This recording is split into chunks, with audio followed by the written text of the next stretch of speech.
Oke semuanya, selamat malam, selamat datang di webinar Kodepolitan. Gimana nih kabarnya teman-teman? Semoga kabarnya teman-teman hari ini pada baik semua ya, mau dimanapun kalian berada. Dan seneng banget rasanya hari ini saya bisa kembali hadir buat nyapa teman-teman di rumah, atau mungkin sekarang masih di kantor. Dan senang banget rasanya saya bisa balik lagi di acara webinar Kodepolitan karena kemarin kita sempat break dulu selama libur lebaran. Nah, sebelum mulai saya mau memperkenalkan diri dulu. Nama saya Dinda Ayu Swastika sebagai moderator pada acara malam hari ini dan saya seorang Community Engagement Team di Kodepolitan. Nah, dan hari ini kedatangan tamu yaitu Mas Evan Pradipta. Halo Mas Evan, selamat malam. Malam. Gimana kabarnya Mas Evan nih? Baik, semoga yang lain juga sehat ya. Iya, semoga teman-teman yang sekarang lagi nonton juga sehat semua ya Mas. Oke, dan Mas Evan ini seorang IoT engineer di Clue. Dan hari ini Mas Evan bakal ngasih kita materi yang berjudul IoT Adaptation in Transforming Industry and Human Way of Life. Nah, tapi sebelum ke pematerian, saya mau ngenalin sedikit nih tentang Kodepolitan. Barangkali di antara teman-teman ada yang belum tahu tentang Kodepolitan. Oke, jadi Kodepolitan itu sebuah platform pembelajaran pemrograman online berbasis bahasa Indonesia. Jadi kalian kalau misalnya ngerasa kesulitan belajar tentang programming tapi pakai bahasa Inggris, jangan khawatir karena semua kelas di Kodepolitan kita menggunakan bahasa Indonesia. Nah, buat teman-teman yang mau tahu lebih jelas atau mau lihat rinciannya tentang kelas-kelas yang Kodepolitan punya, bisa cek di web kami atau Instagram kami di www.kodepolitan.com dan kalian bisa masuk ke bagian online course dan kalau kalian scroll kalian bisa lihat banyak banget kelas-kelas yang udah kita punya. Di antaranya ada kelas Android, kelas Vue.js, kelas Laravel, terus ada CI, React, PHP, dan masih banyak. Kalian bisa lihat di website Kodepolitan. Dan kita juga selalu update kelas terbaru nih yang udah masuk di website sekarang. Yang paling baru itu ada kelas Android, implementasi view model pada aplikasi Android, dan membuat real-time chatroom dengan WebSocket menggunakan Laravel dan Vue. Tapi jangan khawatir karena kelas kita bakal selalu diupdate dan sebentar lagi juga kita bakal punya kelas baru nih. Aku kasih bocoran dikit ya. Jadi kita bakal upload 2 kelas baru yaitu kelas Tailwind CSS dan Role Management di Laravel. Jadi buat teman-teman mending daftar yang belum join di Kodepolitan mending join sekarang karena kami sekarang sedang mengadakan promo sebesar 50% buat semua kelas satuan ataupun kelas membership dan kalian bisa mendapatkan semua kelas itu dengan harga potongan 50%. Jadi buat kalian yang mau gabung, mau ngajak teman-temannya, ngajak saudaranya, atau ngajak siapapun yang kalian mau ajak Kodepolitan, mending sekarang. Karena sedang ada promo lebaran sebesar 50% dan waktunya tinggal 5 hari lagi. Oke. Mungkin pengenalan Kodepolitannya segitu dulu aja deh ya. Karena pasti teman-teman sekarang udah pada nggak sabar buat ngedengar pematerian dari Mas Evan nih. Nah, nanti selama pematerian, teman-teman kalau ada pertanyaannya bisa diajukan di slide.do/cpxclue, clue-nya pakai Q. Nanti juga si link pertanyaannya bakal saya tulis di chatroom, jadi kalian bisa langsung klik aja dan tulis pertanyaannya di slide.do. Nanti pertanyaannya bakal kita bahas setelah pematerian selesai. Oke, Mas Evan sudah siap? Siap. Oke, kalau gitu teman-teman sekarang kita dengerin pematerian dari Mas Evan. Silakan Mas Evan. Oke, saya share screen dulu ya.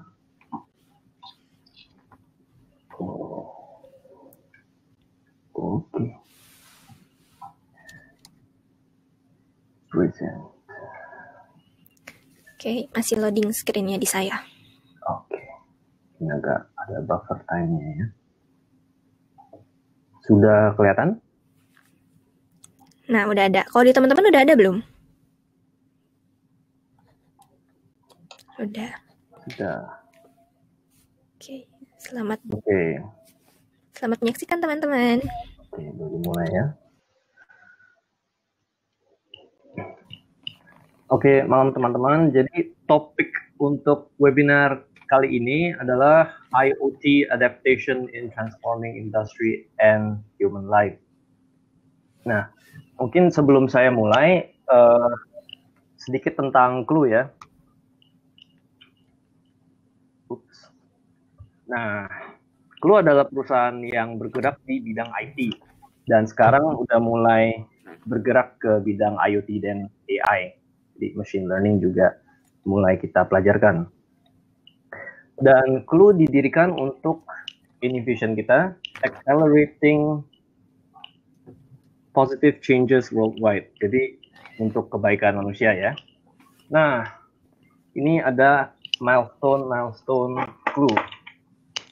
Pas 2014 itu baru di-establish dengan Jakarta Smart City. Lalu 2015 kita mulai establish HQ di Pejaten Barat. Nah, di 2016 kita sudah mulai decrease flat points dari 8.000 sampai 450 ya. 450, sorry. Dan decrease illegal activities ke 45%. Jadi buang sampah sembarangan dan parkir sembarangan itu sudah mulai dikurangin. Terus di 2017 kita mulai pindah ke bidang AI dan IoT. Ini kita mulai fokus ke face recognition dan teknologi-teknologi lainnya ya. Terus di 2018 kita implement di 8 kota dan 3 perusahaan. Di 2019 kita held Smart Citizen Day dan kita sudah serve more than 40 provinces. Di 2020 kita sudah mulai expand ke ASEAN dan negara lainnya. Oke. Nah, ini achievement dari Clue. 2015 ada Google Play Store. Kita listed di 5 app paling populer di Indonesia. Terus 2016 kita dapat OTT dari Kemenkominfo. Lalu 2017 Sustainable Development Goal nomor 16. 2018 Best Mobility Project. 2019 Best M-Government Service Award. Terus di 2019 kita juga dapat Startup of the Year, lalu Best Indonesia IoT Startup, Best Indonesia Founder of the Year, The Innovator Award, dan ASEAN Best IoT Startup. Jadi di 2019 ini lumayan banyak ya achievementku. Oke.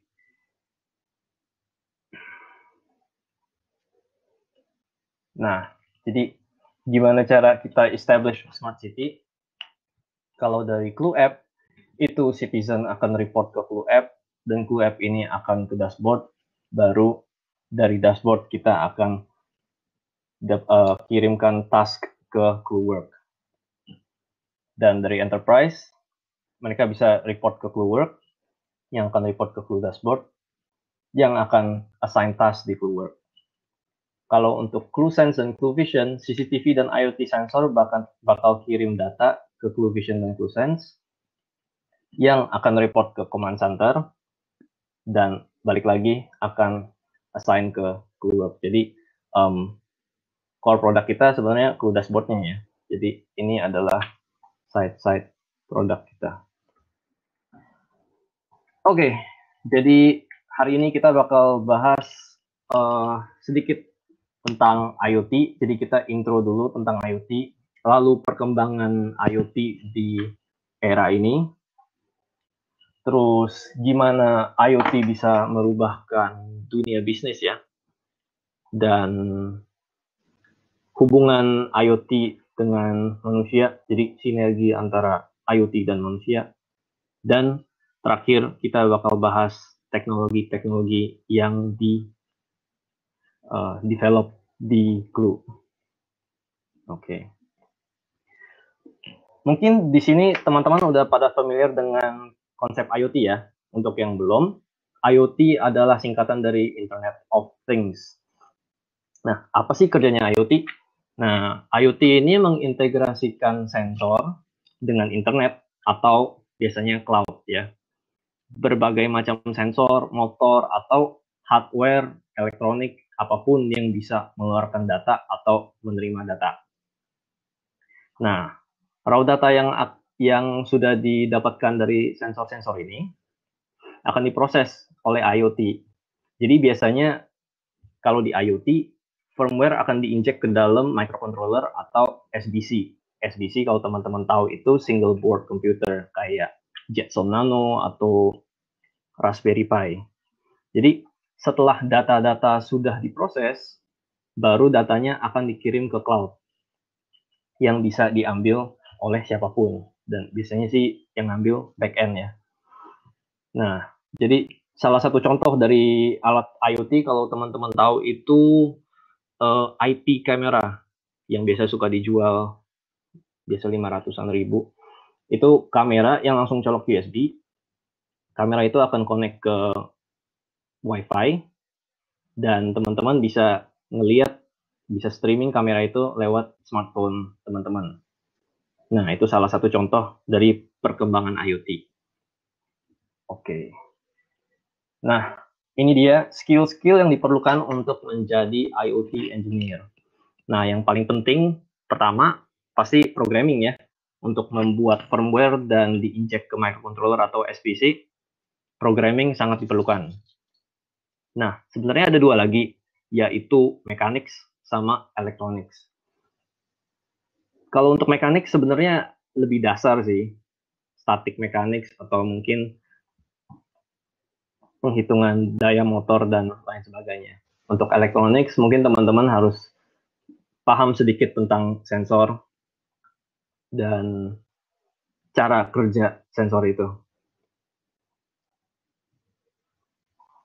Oke. Nah, kalau di IoT yang paling kepake bahasanya itu Python, C++, dan C. Nah, karena banyak SBC sama microcontroller yang pakai 3 bahasa ini. Nah, cuman lebih bagus lagi kalau teman-teman bisa assembly atau C# atau Node.js, JS, JavaScript. Nah, jadi mungkin kalau untuk C# tergantung perusahaan, tapi kalau di IoT engineer kadang kita juga membuat graphic user interface. Jadi C# akan sangat membantu. Assembly sebenarnya udah jarang kepake ya, tapi bisa membantu kalau misalnya teman-teman tahu assembly karena microcontroller bisa dikulik-kulik kalau misalnya teman-teman jago assembly. Dan mungkin JavaScript kalau misalnya teman-teman lagi kerjain project IoT lalu perlu mock server, jadi teman-teman nggak usah gangguin backend gitu, bisa bikin sendiri mock server, tes jalan atau enggak. Oke. Nah, berikutnya kita akan bicara tentang perkembangan IoT yang sangat cepat. Oke. Nah, IoT nggak cuma bisa ditemukan di dalam produk-produk ya. Sekarang IoT udah mulai menjadi ekosistem. Dan beberapa contoh adalah, IoT supermarket. Seperti ini Amazon Grocery. Amazon Grocery menggunakan unmanned cashier. Jadi supermarketnya nggak punya kasir. Barang-barangnya juga tercatat di cloud. Jadi kalau misalnya teman-teman habis dari Go Grocery, itu biasa bayarnya pakai fintech, jadi nggak harus berhubungan sama orang. Terus juga ada smart home dan green building. Ini biasanya sepaket ya. Jadi green building bukan warnanya hijau, tapi lebih mengarah ke ramah lingkungan. Jadi green building sama smart home ini banyak menggunakan sensor-sensor dan kontrol di satu gedung ini. Ada juga industrial IoT yang lebih banyak kontrol ke production line.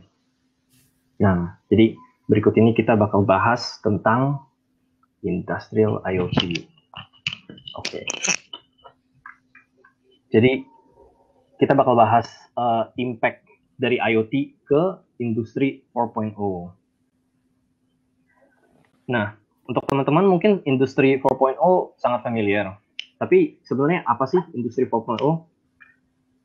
Nah, industri 4.0 itu the fourth industrial revolution. Jadi ini perkembangan industri dari 1.0 sampai 4.0.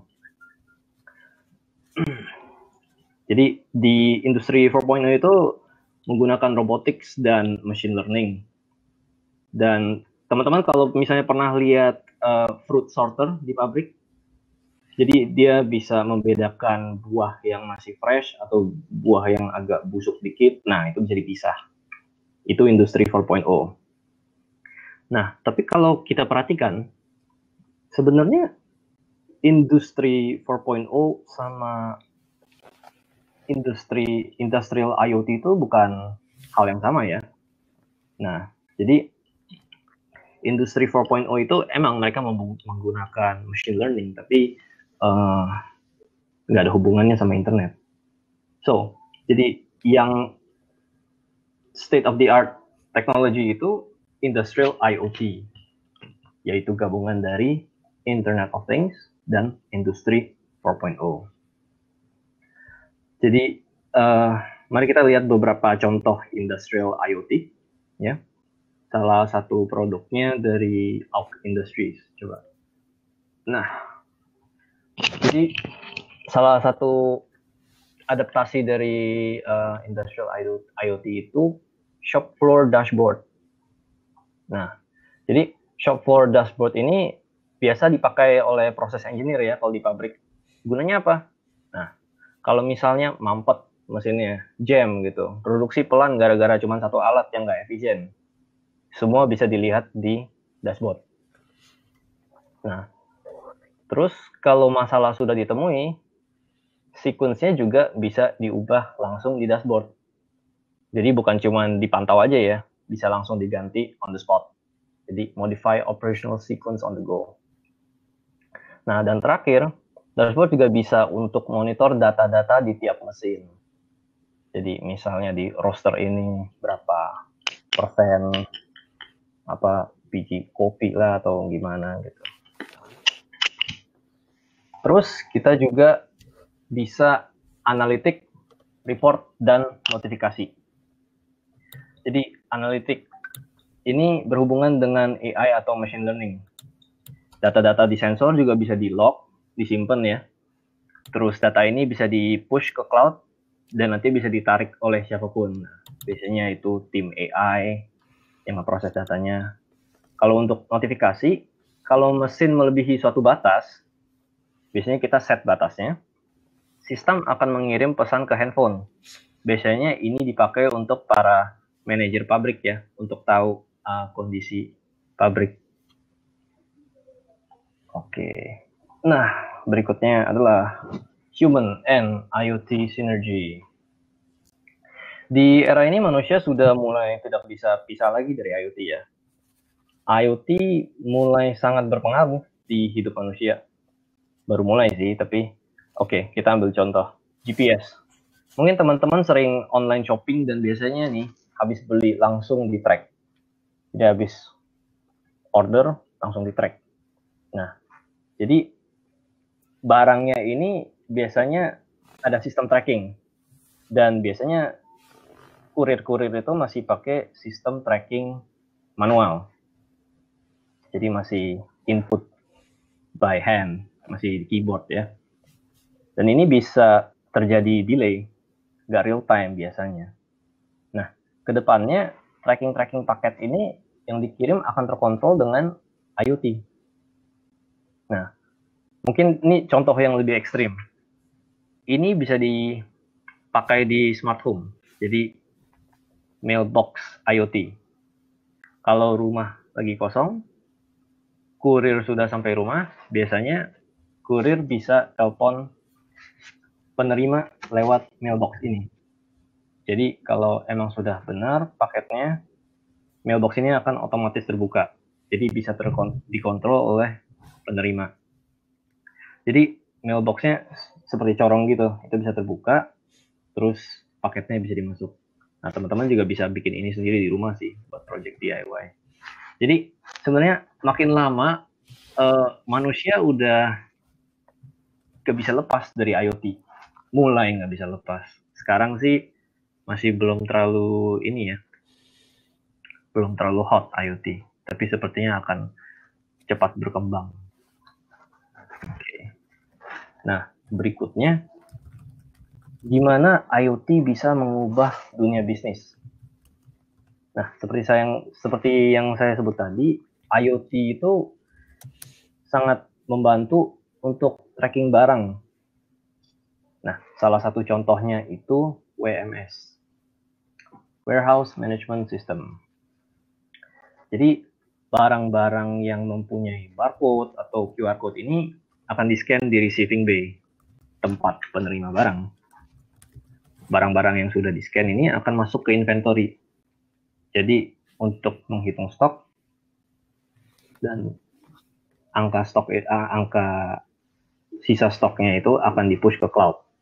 Jadi, ada juga management system yang menggunakan robot untuk monitoring benda-benda di pabrik. Mungkin seperti di slide yang sebelumnya ya, robot-robot ini juga bisa digunakan untuk mengantar barang dalam warehouse yang besar. Kadang kalau misalnya warehouse-nya kebesaran, ya biasanya sih orang pakai forklift ya, tapi kedepannya semuanya bakal IoT dan pakai robot. Yang terakhir ini, sensor monitoring. Jadi dalam warehouse akan dipasang beberapa sensor yang akan mengukur kelembapan, suhu, atau asap. Nah, ini biasanya dipakai untuk menghindari kecacatan produk. Ya, kecacatan produk ya. Jadi kalau misalnya sensor mendeteksi ada kelembapan nih di warehouse, nah kemungkinan barang-barang yang di store bakal bisa berjamuran atau mulai rusak.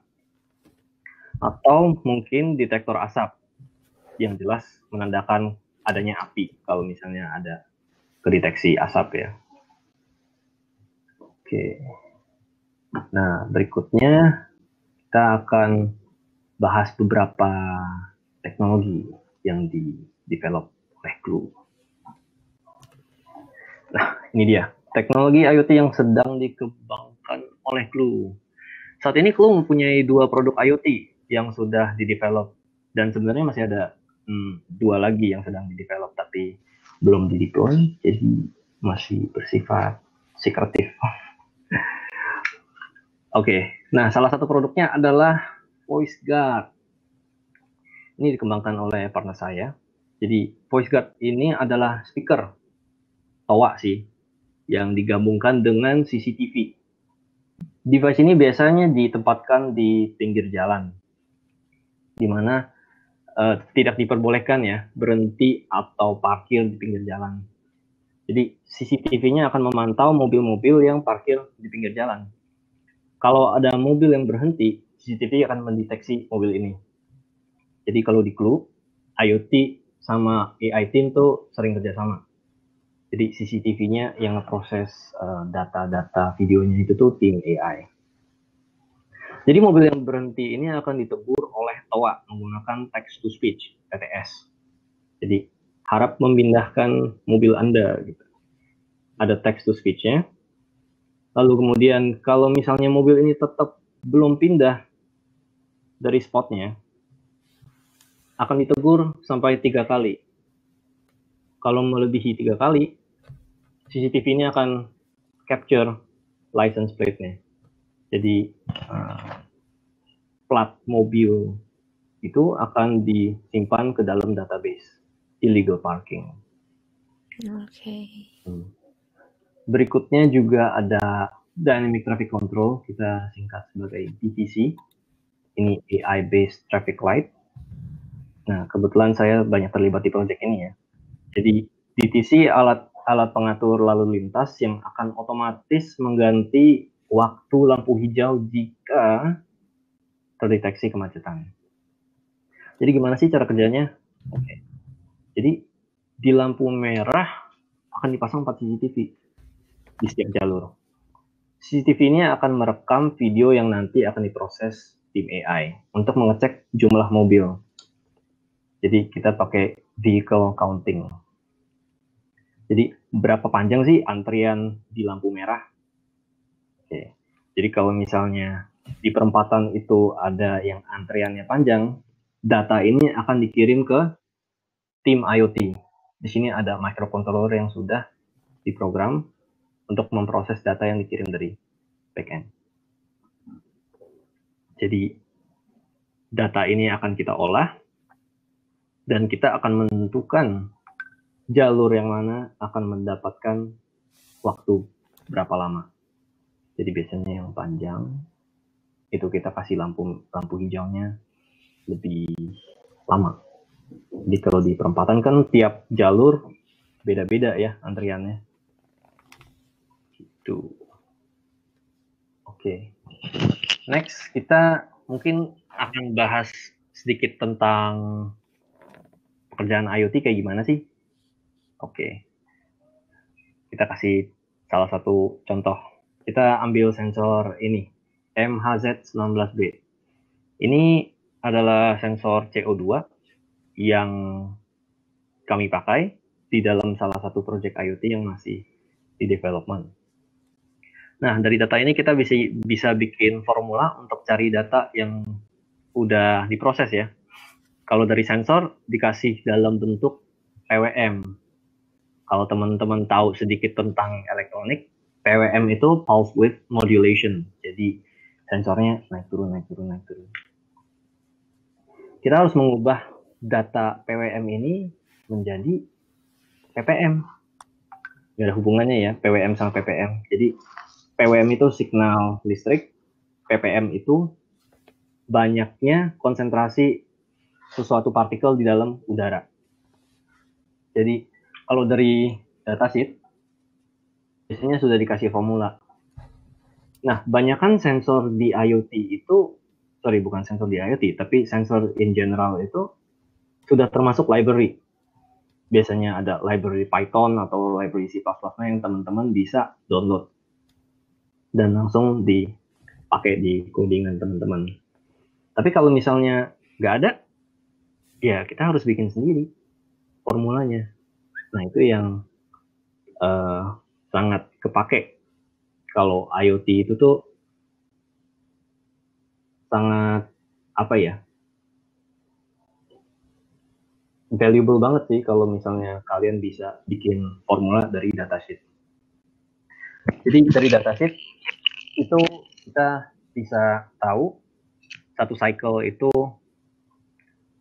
1004 milisecond, tapi kurang lebih 5% offset. Dan satu cycle itu TH, yaitu time di mana PWM-nya high, dan TL di mana PWM-nya low. Nah, jadi kalau di IoT kita bisa measure seberapa lama waktu dia di high dan waktu dia di low. Jadi kita bisa ukur waktu ketika dia high dan waktu sinyalnya low. Dan sebenarnya kalau di IoT kita udah dikasih formulanya.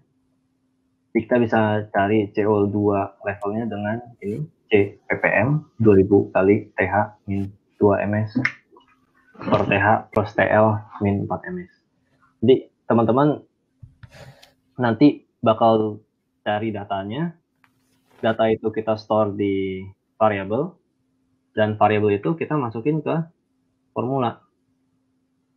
Nah, contohnya begini.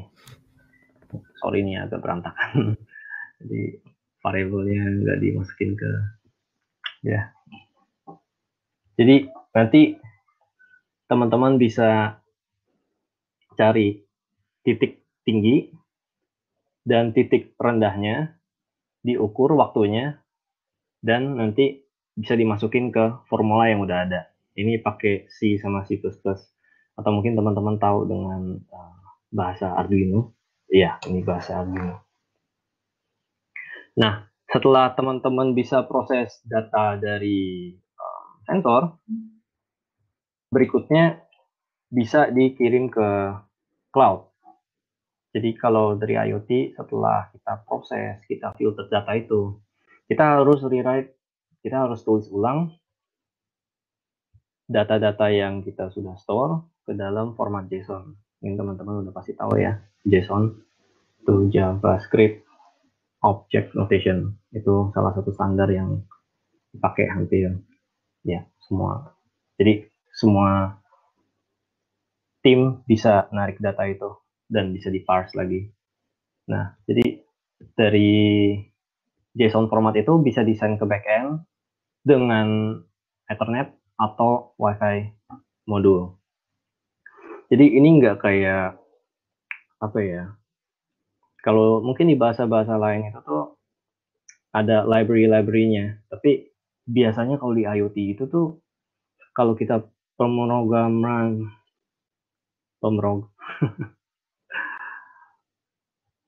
kalau kita program di microcontroller itu banyak kan kita harus hardcode. Jadi kalau misalnya teman-teman program pakai Python, nah mungkin banyaklah library yang bisa teman-teman pakai. Tapi kalau misalnya C itu C++ itu banyak di hardcode ya. Nah, jadi kalau misalnya itu untuk mengirim data ke backend.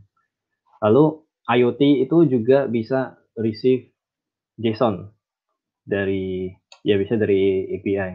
Ya nih, satu teman kita MicroPython ya, benar. Bisa dipakai di microcontroller yang baru-baru ya, STM32. Jadi untuk receive data, kita bisa ambil dari API, JSON datanya, baru kita bisa parse. Lalu kita bisa store di dalam variable yang baru kita bikin. Jadi sebenarnya IoT itu cuma seputar mengintegrasikan sensor-sensor dan motor, lalu kita mengkoneksikan ke internet, atau sebaliknya. Kita ambil data dari internet, terus kita olah dan kita kirim ke sensor-sensor kita atau jadi kurang lebih itu IoT in a nutshell. Mungkin untuk mungkin dari saya itu saja. Thank you teman-teman.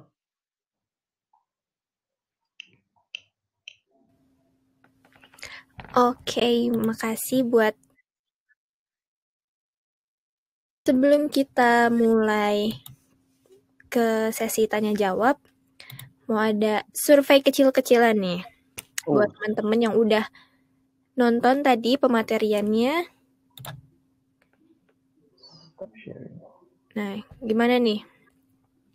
Pertanyaan pertama, gimana sharing materinya menurut kalian? Kalian bisa langsung share, bisa langsung jawab pertanyaan kalian di bagian polling.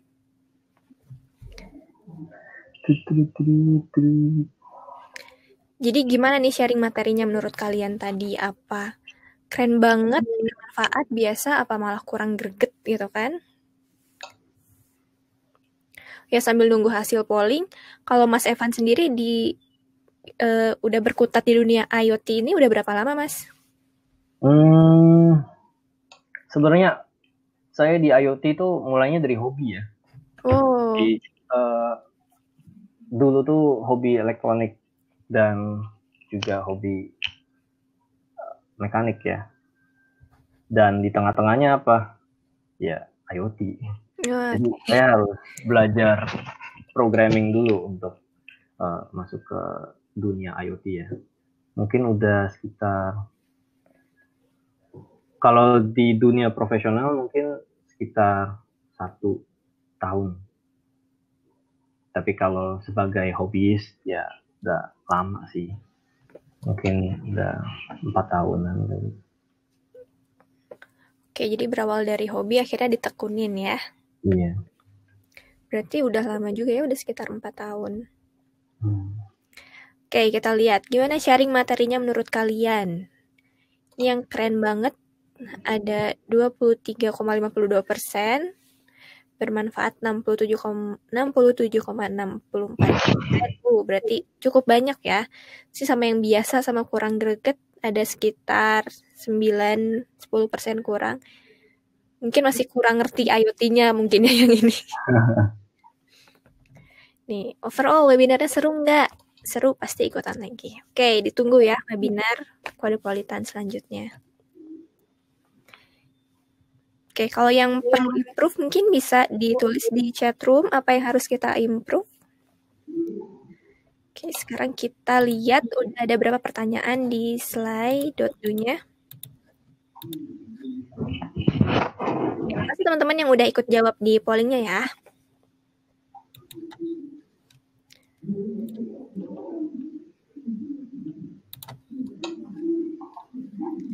Kita share screen dulu pertanyaan dari kalian.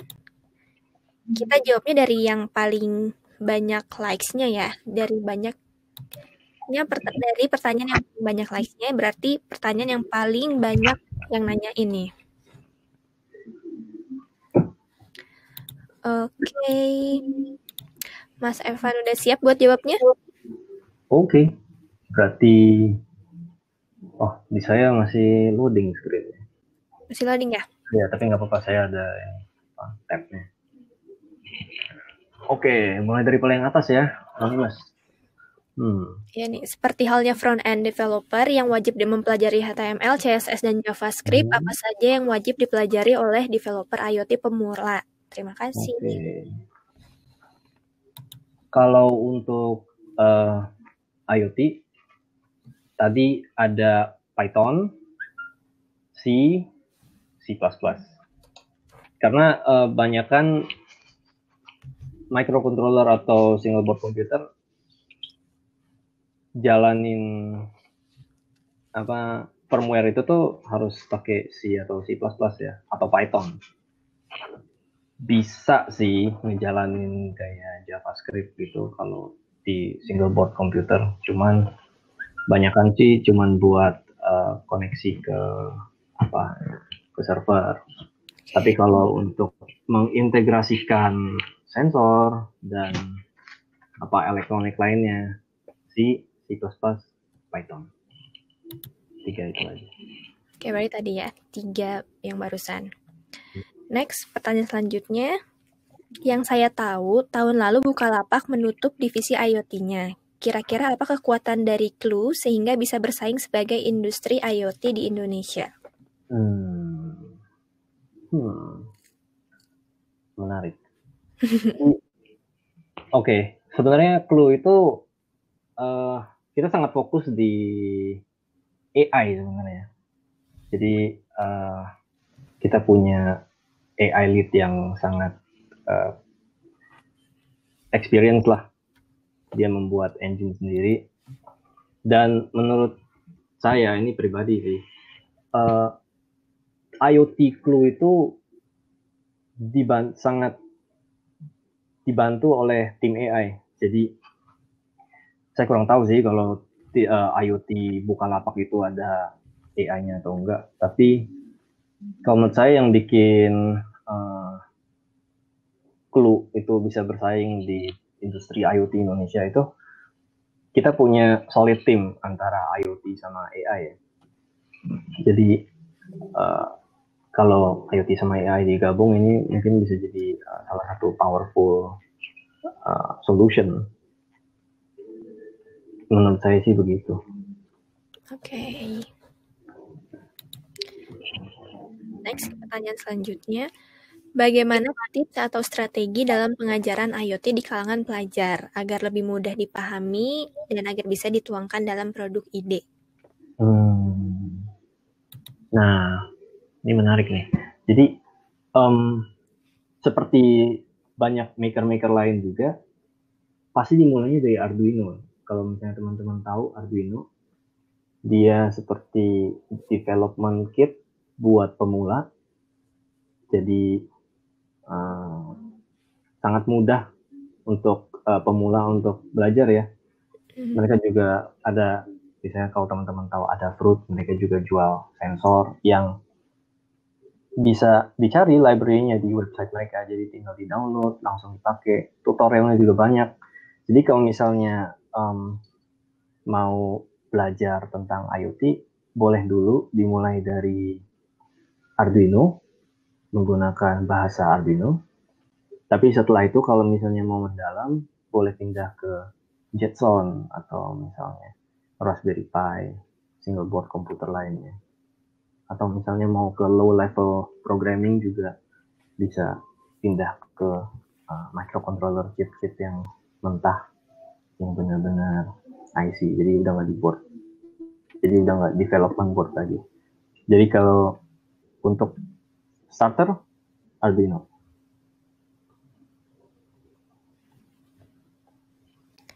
Oke. Next, bagaimana sistem keamanan jika semua sudah di-IoT-kan? Oke. Diserahkan sangat vulnerable dengan serangan hacker. Jadi sama kayak HTTPS ya, ada secure-nya juga kalau di IoT. Jadi di IoT juga kita bisa generate token. Jadi sebenarnya tergantung sistem dari awalnya sih. Sama kayak internet juga kita bisa dihack juga. Dan emang benar IoT bisa dihack. Jadi lebih baik tuh harus punya ID dan generate token terus. Jadi nggak ada yang punya. Jadi itu tergantung yang bikin juga sih. Oke. Oh, ini ada pertanyaan yang baru naik nih. Apakah Arduino atau Node MCU bisa diimplementasikan di industri dengan kondisi lingkungan yang ekstrim, mengingat durability-nya yang di bawah PLC? Oke. Kalau industri emang benar sih, banyak yang pakai PLC karena emang durable. Tapi sebenarnya Arduino itu tidak boleh dipakai untuk production. Karena Arduino itu tuh masih single board computer. Jadi, Arduino itu masih buat prototype. Jadi, development board. Jadi, semua development board itu termasuk Raspberry Pi juga ya. Raspberry Pi juga development board. Node MCU bisa diimplementasikan di industri, tapi harus chipnya top. Jadi nggak boleh sama board-boardnya. Oke, balik ke pertanyaannya lagi. Apakah Node MCU atau Arduino bisa diimplementasikan di industri? Bisa, tapi lebih tepatnya bukan Arduino ya. Arduino kan merek. Jadi Arduino menggunakan Atmega macam-macam ya. Ada yang 328T.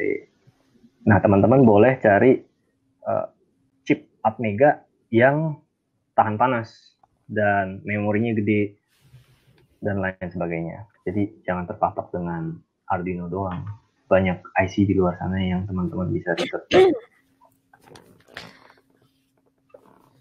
Oke, berarti tadi ya asal dia tahan panas. Oke, pertanyaan selanjutnya. Saya seorang automation engineer di manufacture. Saya lihat kurang lebih 20 tahun. Saya lihat perkembangan IoT di industri masih lambat dibanding dunia hobi. Dari mana saya mulai? Jadi ini tergantung ya, mau expand IoT di dunia industri atau sebagai hobis. Jadi dari tujuannya kemanapun, biasanya sih mulainya selalu dari modul-modul yang buat development board itu ya, kayak Arduino. Karena thanks to Arduino, teman-teman bisa expand knowledge dari ini sih. Jadi sebenarnya Arduino tuh kayak starting line-nya gitu. Jadi kayaknya hampir semua jawaban saya tuh bakal balik lagi ke Arduino. Jadi kalau misalnya mau mulai, coba beli Arduino board 1, lalu ngertiin gimana cara sensor bekerja, lalu bisa diimplementasikan ke PLC. Dan PLC pun juga sebenarnya sekarang udah bisa IoT ya. Kalau nggak salah AWS itu tuh udah, saya juga agak lupa sih, kayaknya AWS udah bisa support PLC. Tapi ya, jadi kalau PLC itu tuh banyak kan ladder logic ya. Kalau di Arduino itu tuh lebih ke C atau C++ atau MicroPython ya. Tapi kalau misalnya untuk mengerti sensor-sensor cara kerjanya gimana, kayaknya Arduino itu tuh the best choice lah untuk semua pemula.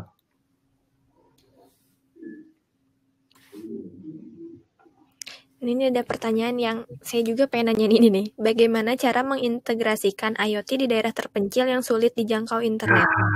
Iya. Soalnya ini pasti PR banget kan buat engineer. Jadi biasanya solusinya itu pakai 4G.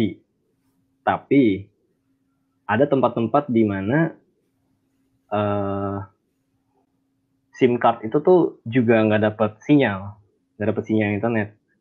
Jadi ada solusi yang namanya LoRa, long range. Dia menggunakan radio frequency yang bisa jarak jauh. Dia bisa berapa puluh ratus malah kayaknya kilometer. Jadi jadi antara sensor-sensor itu bakal dipasang yang namanya LoRa, long range. Cuman sayangnya di Indonesia masih agak bukan ilegal ya. Jadi sinyal itu kan kapling-kaplingan kan. Iya. Dan LoRa itu masih belum dapat izin di Indonesia. Mulai dapat izin. Tapi mungkin berapa tahun ke depan atau bulan ke depan. Jadi LoRa ini akan membantu misalnya kampung-kampung, daerah-daerah terpencil yang jauh dari sinyal BTS atau intinya sinyal internet. Jadi solusinya LoRa. Oke, tapi buat sekarang baru mulai diizinin ya? Iya. Oke, apa saja permasalahan pada network layer untuk pengembangan IoT? Dan bagaimana sih persiapan infrastruktur teknologi 5G dalam implementasi IoT di Indonesia? Permasalahan pada network layer ya. Berarti ini infrastruktur jatuhnya. Kalau untuk IoT, selama ada sinyal internet atau terkoneksi sama server, itu pasti bisa jalan ya. Tapi kalau misalnya permasalahan dalam network layer, ini mungkin lebih ke infrastruktur, saya kurang tahu juga. Tapi as long as kita ada LAN dan selalu terkoneksi sama server atau internet, IoT akan tetap jalan. Kecuali emang ada bug-bug aneh. Dan bagaimana sih persiapannya? Kayaknya masih jauh ya Indonesia menuju 5G. 4G pun juga masih belum stabil sih di Indonesia. Kalau persiapan infrastruktur di Indonesia untuk bisa nanganin 5G, saya kurang tahu, tapi sepertinya masih agak jauh karena negara-negara lain pun juga masih sebenarnya udah dikembangkan ya. Tapi kita mulai adaptasi ke generasi kelima ini sih. Jadi sepertinya not anytime near. Jadi Ya, begitu. Oke. Pertanyaan selanjutnya, seberapa penting keamanan data atau jaringan dalam IoT? Seberapa penting? Jadi, seberapa penting itu sepenting misalnya mesin cuci dikasih IoT. Kalau misalnya mesin cuci itu dihack, ya bisa aja dia cuci terus. Lama-lama motornya rusak. Kalau mau dibilang penting banget, ya penting sih. pasti penting keamanan di IoT. Dan itu emang bisa dilakukan ya. Setting meningkatkan safety di dalam alat-alat kita. Tapi iya, kalau ditanya seberapa penting banget. Tapi mungkin nggak sepenting security di internet, di mana ada ya mungkin bank mobile banking atau internet banking. Jadi penting, tapi nggak sepenting internet. Oke. Next, apakah WSN atau Wireless Sensor Network, Smart Home Building Automation System bisa dikatakan IoT? Selama benda itu menggunakan sensor dan dia akan connect ke internet, itu bisa dibilang IoT. Tapi kalau untuk smartphone smartphone itu connect ke internet, tapi smartphone tidak menggunakan sensor-sensor atau aktuator motor apa segala. Jadi untuk smart home ya, saya salah baca. Jadi kalau smart home asal dia terkoneksi internet itu bisa termasuk IoT. Jadi kalau misalnya device di rumah kalian itu bisa dikontrol pakai HP, bisa dikontrol pakai laptop yang menggunakan jaringan internet, itu bisa dikonsider sebagai IoT. Tapi kalau misalnya dia standalone system smart home, cuman pakai sensor, tapi ya udah datanya berputar-putar di rumah aja, paling punya server di rumah, ya itu nggak bisa dikatakan IoT ya, karena kita nggak menggunakan internet. Yep. Oke. Pertanyaan selanjutnya, microcontroller atau SBC apa saja yang biasa dipakai oleh Clue? Jadi untuk teman-teman prototyping atau hobis, saya rekomend tuh biasa Atmega, biasa 25, 60 atau 328. SBC ya boleh coba pakai Raspberry Pi, tapi itu sebagai hobi saja ya. Kalau itu buat prototyping atau hobis. Tapi kalau sudah mulai production level, kita udah nggak boleh pakai development board.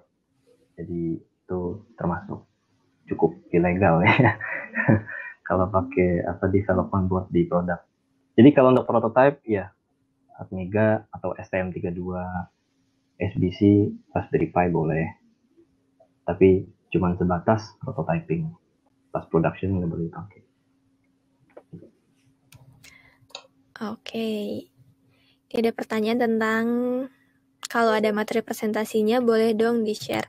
Oke, jadi teman-teman nanti replay webinar ini dan materi barusan juga bisa dilihat di YouTube-nya Kodepolitan. Jadi beberapa hari ke depan kita bakal upload replaynya webinar ini dan juga slide presentasi yang barusan nanti kalian bisa cek di description box-nya.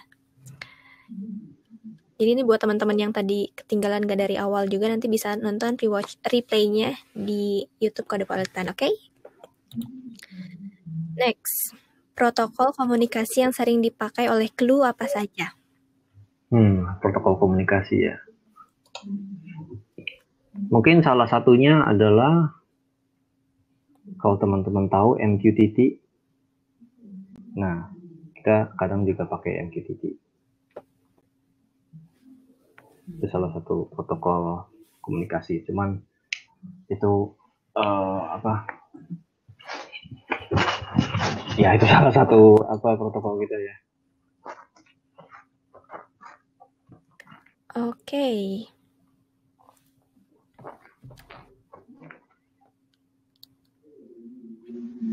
Next, bagaimana cara membawa IoT bisa sampai ranah industrial?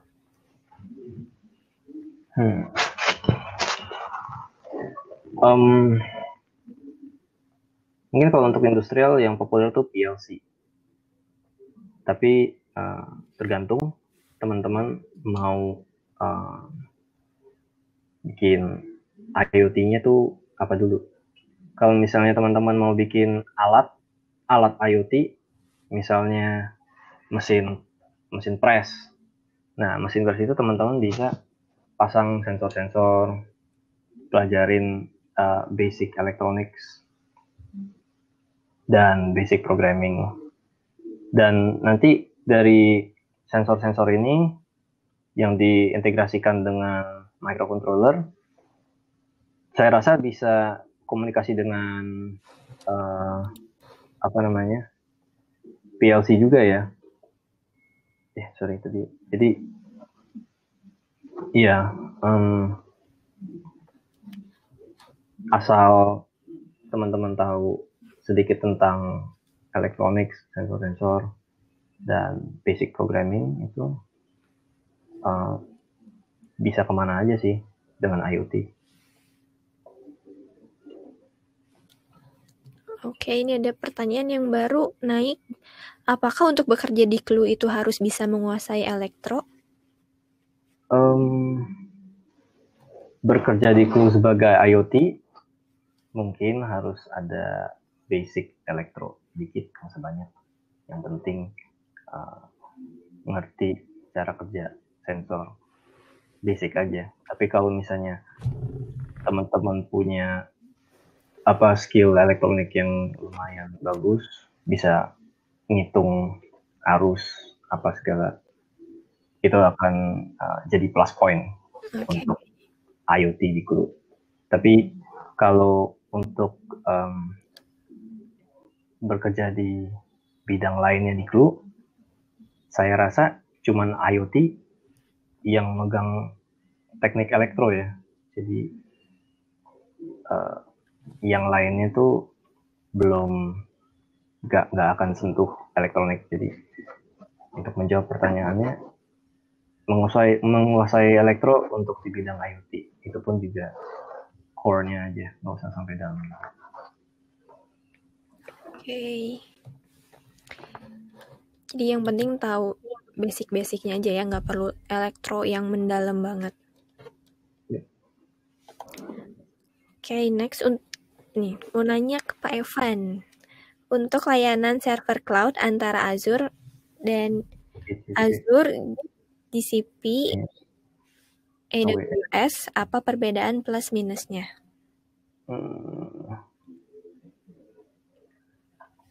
Jujur, kita pakai beda service buat beda-beda ya, beda penggunaan. Dan IoT sebenarnya nggak terlalu megang biasanya sih back end yang pegang ini ya, data-data. Tapi mungkin saya bisa bilang AWS itu tuh ada AWS IoT. Jadi service AWS IoT itu tuh lumayan bagus, bisa nge-store data dan lain sebagainya. Kalau Azure, waktu kita pernah pakai Azure tapi buat text to speech. Jadi kalau service lainnya untuk IoT belum pernah coba pakai Azure sih, baru AWS. GCP juga belum, GCP biasa teman-teman yang lain yang pakai. Jadi sorry, saya kurang bisa jawab pertanyaan ini, tapi saat ini yang kita pakai itu tuh AWS, karena AWS ada AWS IoT-nya. dan Azure untuk text to speech. Oke. Mungkin karena ini udah jam 8, satu pertanyaan terakhir kali ya. Satu pertanyaan terakhirnya itu, jadi dari tadi di chatroom sama di Slido juga ada yang nanya tentang komunitas IoT nih. Kalau Mas Evan sendiri tahu nggak sih buat orang-orang yang sekarang baru tertarik sama dunia IoT, mereka mau ikut komunitas dulu, bisa di Telegram atau WhatsApp, atau mungkin ada forum di Facebook gitu, Mas Evan ada saran nggak mereka harus join ke komunitas mana dulu? Kalau menurut saya ada satu yang bagus sih, dia IoT Indonesia. Jadi teman-teman kalau misalnya mau bikin produk atau jadiin satu barang jadi nih, misalnya kalau yang teman-teman mau jual gitu, itu bisa bikin license-nya di IoT Indonesia, tapi saya nggak punya linknya. Itu bakal membantu banget sih kalau teman-teman punya komunitas. Yang penting tuh license untuk ya bikin alat-alat ini. Kadang kan kita nggak tahu kan yang mana yang sebenarnya legal, yang mana yang sebenarnya nggak boleh dilakukan. Kayak misalnya LoRa itu tuh juga dijual bebas di Indonesia, LoRa. Tapi padahal belum terlalu boleh ya. Belum terlalu boleh. Jadi kalau untuk komunitas ya IoT Indonesia itu bakal ini sih helpful banget untuk teman-teman. Oke, jadi jawabannya itu cari aja IoT Indonesia. Pasti teman-teman kalau ngulik-ngulik nyari pasti bisalah nemu itu grupnya ya, IoT Indonesia. Oke, sekarang udah jam 8 lebih. Teman-teman, Mas Evan ada yang mau disampaikan dulu nggak? Dari Mas Evan sendiri atau dari titipan dari teman-teman dari Clue? Semoga presentasi ini bermanfaat ya. Saya nggak tahu teman-teman mungkin kedepannya mau jadi IoT engineer. Mungkin teman-teman boleh pelajarin dikit tentang elektro atau programming dan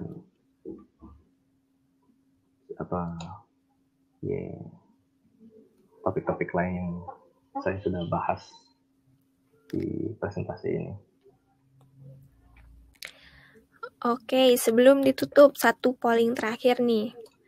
Buat teman-teman sekarang nih, setelah penjelasan tadi dari awal sampai akhir, siapa yang sekarang mulai tertarik atau makin tertarik sama dunia IoT? Bisa langsung vote di device kalian masing-masing.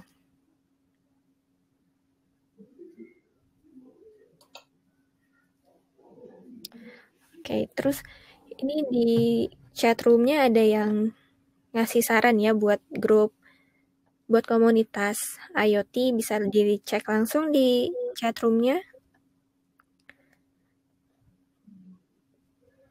Oke, tuh. Sekarang kita lihat polling-nya. Oke, cuman satu orang yang belum tertarik, tapi sisanya ini tertarik. Jadi, selamat belajar IoT lagi, selamat mencari tahu lebih dalam lagi tentang IoT. Oke, teman-teman, sebelum ditutup, saya mau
disconnected ya.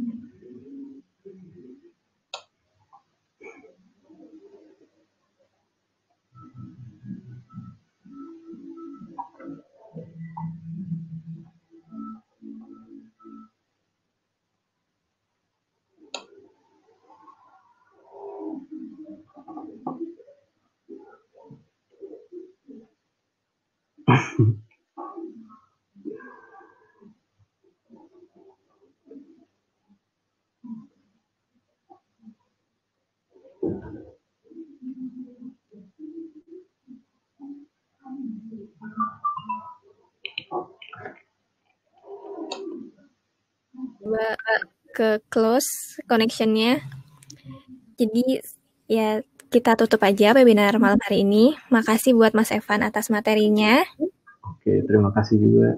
Ya, semoga teman-teman juga ngerti. Terus buat teman-teman yang kelewat materinya dengan nonton dari awal, tunggu beberapa hari ke depan bakal ada replaynya di webinar di YouTube channel Kodepolitan. Kita juga bakal ngasih slide presentasinya. Nanti kalian bisa cek di description box-nya. Oke, sebelum ditutup, terima kasih buat semua teman-teman yang udah nonton hari ini. Jangan lupa pantengin terus Instagram Kodepolitan karena sekarang kita lagi ada diskon 50%. Jadi buat teman-teman yang mau ikutan gabung ke Kodepolitan juga bisa sekarang.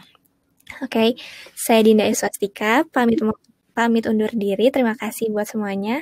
Selamat malam, selamat weekend, tetap jaga kesehatan. Thank you semuanya.